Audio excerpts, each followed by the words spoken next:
Hey guys, it's Jim Warrior, and I wanted to go ahead and cover two YouTube Pagan Challenge topics together, this week's, which is almost over, and next week's, because I don't have much to say on both of them, so I'm going to combine them. So the first one is, do you keep like a book of shadows? And the answer is yes, of course. I already covered this in my journaling video, so I almost didn't cover this challenge, because I feel like this is a redundant topic. We already talked about journaling. And I showed off my book of shadows there.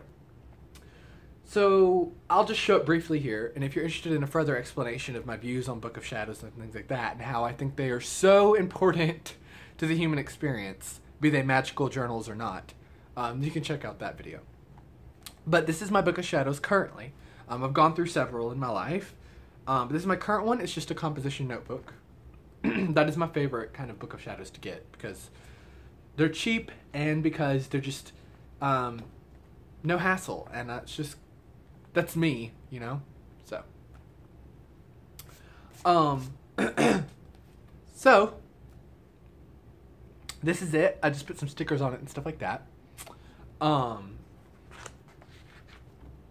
I cut out like some pages from books and things like that and put it in there.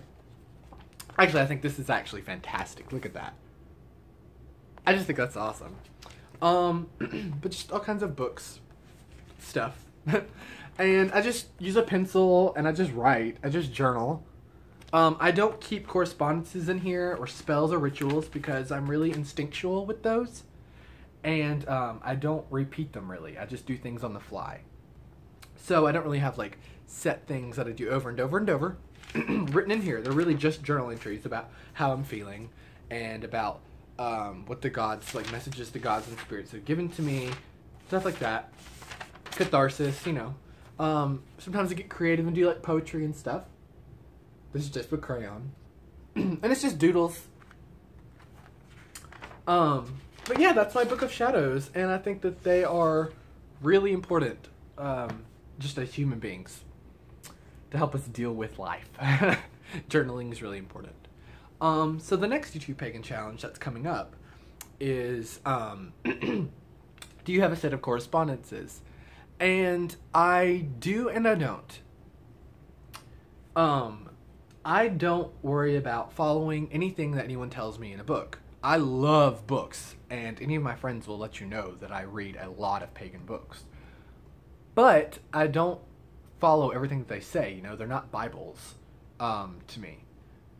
I interpret things the way I want, and those interpretations aren't always the same.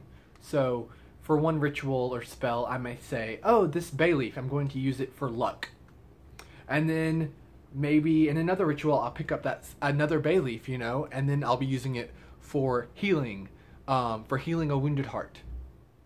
You know, I think that like people, plants and animals are multifaceted, and we have an infinite amount of things to give, not just one thing. We're not one-dimensional beings. None of us are. So we have a multitude of correspondences. All of us do. We're always changing. We're always bringing out new parts of ourselves. And I think that extends to everything around us. So I think that like sage has more than just the healing attribute to it. I think it can do an infinite amount of things.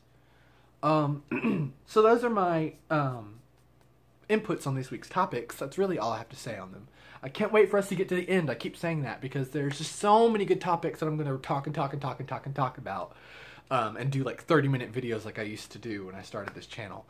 Those will come back, but right now these YouTube Pagan Challenges are just things that I can sum up very shortly for myself and for you guys. So that's it for these 2 weeks Pagan Challenges. Namaste and Ashe. Peace out, Girl Scouts.